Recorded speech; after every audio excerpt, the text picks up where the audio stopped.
बिस्मिल्लाहिर्रहमानिर्रहीम अस्सलाम वालेकुम। अक्सा मुज़म्मिल रेसिपीज़ और किचन हैक्स में खुश आमदीद। हमारी नई नई रेसिपी और किचन हैक्स देखने के लिए, हमारी प्यारी सी टिप्स देखने के लिए हमारे चैनल को सब्सक्राइब करें, लाइक करें एंड शेयर करें।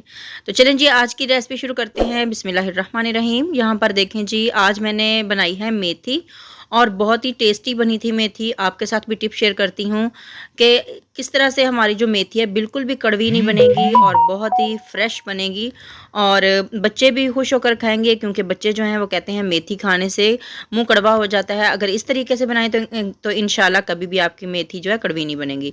तो मेथी को मैंने बनाने के बाद उसको मैंने तोड़ कर रख लिया था। उसके बाद साबुत मैंने उसको धोया है और यहाँ पर मैंने इसको काट लिया।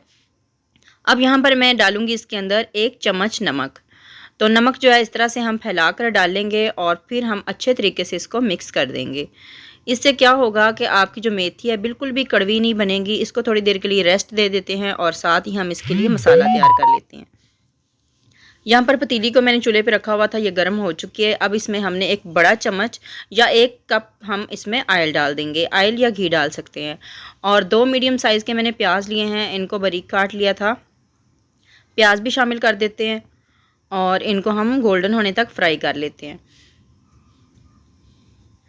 तो मेथी जो है हर किसी को पसंद होती है। मेथी की खुशबू जो है उससे ही हमें बहुत ही ज़्यादा भूख लग जाती है जब इसकी खुशबू आ रही होती है। तो मेथी जो है वो आप लाजमी बनाया करें। तो यहाँ पर जो हमारा जो प्याज है वो फ्राई हो रहा है और मेथी को हमने नमक लगाकर साइड पे कर दिया था और साथ ही मैंने लहसुन, अदरक और हरी मिर्च का पेस्ट बना लिया था। हरी मिर्चें पड़ी हुई थी कुछ दिनों से, तो ये थोड़ी थोड़ी सी रेड हो गई थी, इसलिए ये आपको हरी नहीं लग रही। लेकिन मैंने इसमें हरी मिर्चों की जगह रेड मिर्चें 3-4 डाल दी थी। तो इनको हम इस तरह से अच्छे से फ्राई कर लेते हैं और साथ ही हम इसके अंदर टमाटर भी डाल लेते हैं।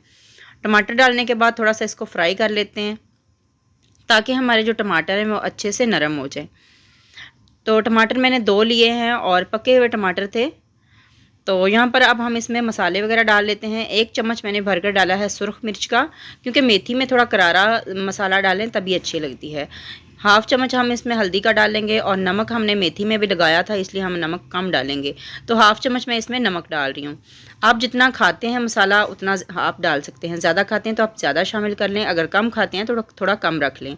तो इसको हमने थोड़ा थोड़ा पानी का छींटा लगाकर अच्छे तरीके से भून लेना है ताकि हमारे मसाले जलें भी नहीं और अच्छे से भुन जाएं। थोड़ा सा पानी डालेंगे और इसको अच्छे तरीके से भून लेंगे और थोड़ी देर के लिए इसको ढक देते हैं ताकि प्याज और टमाटर अच्छे से नरम हो जाए। तो मैं इसको ढक रही हूँ, आंच स्लो कर दी थी ताकि अच्छे तरीके से जो मसाला है वो पक जाए।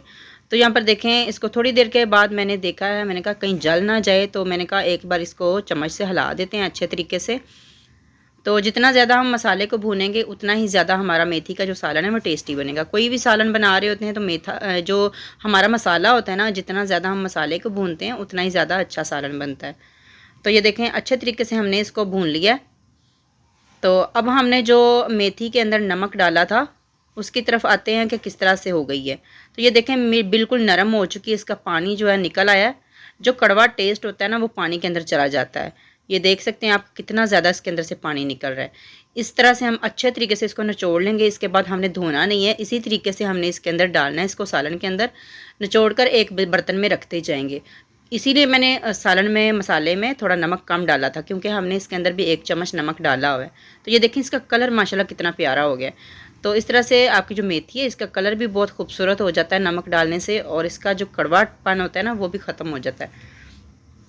तो सारी मेथी इसी तरह से निचोड़ लेंगे हम। तो ये 2 किलो मेथी थी। तो ये देखें जी, हमने मेथी को सालन के अंदर मसाले के अंदर डाल दिया। इसको 2 से 3 मिनट तक इसी तरह से भून लेंगे। मिक्स कर देते हैं अच्छे से और फिर इसके ऊपर ढक देंगे। आलू जो है वो बाद में हम शामिल करेंगे ताकि जो हमारी मेथी है वो थोड़ी सी पक जाए। 3 से 4 मिनट के बाद ये देखें, मेथी हमारी माशाल्लाह अच्छे तरीके से पक चुकी है। तो अब हम इसमें आलू डाल देंगे। आलू मैंने बारीक काट लिए थे, आधा किलो मैंने आलू लिए हैं, क्योंकि आलू जो है हमारे घर में बच्चे ज़्यादा खाते हैं, तो इसलिए मैंने थोड़े आलू ज़्यादा डाले हैं। तो थोड़ा से वैसे आलू कम हो तो मेथी ज़्यादा नज़र आए तो फिर ज़्यादा आलू मेथी का सालन अच्छा लगता है। तो ये देखिए, इसको मैंने मिक्स कर दिया है और अब हमने इसको दम पे रख देना है ताकि ये दम के अंदर ही पके। आंच तेज़ नहीं करनी ताकि हमें इसके ऊपर पानी का छींटा ना लगाना पड़े। तो ये देखें जी 10 मिनट के बाद हमारा आलू मेथी का सालन बहुत ही अच्छे तरीके से पक चुका है। हल्का सा नीचे से लगना शुरू हो गया था, लेकिन अब मैं आपको प्लेट में निकाल कर दिखाती हूँ। माशाल्लाह खुशबू भी बड़ी अच्छी आ रही है और इसका कलर भी माशाल्लाह देखें खूबसूरत सा आ गया। तो इस तरीके से बनाइए, इंशाल्लाह आपकी मेथी कभी भी कड़वी नहीं बनेगी। इंशाल्लाह बच्चे भी खुश होकर खाएंगे। इंशाल्लाह आपको बहुत ही पसंद आएगी आज की रेसिपी। दुआ में याद रखिएगा। अल्लाह ताला आपको आपकी फैमिली को हमेशा खुश रखे। अल्लाह हाफिज़।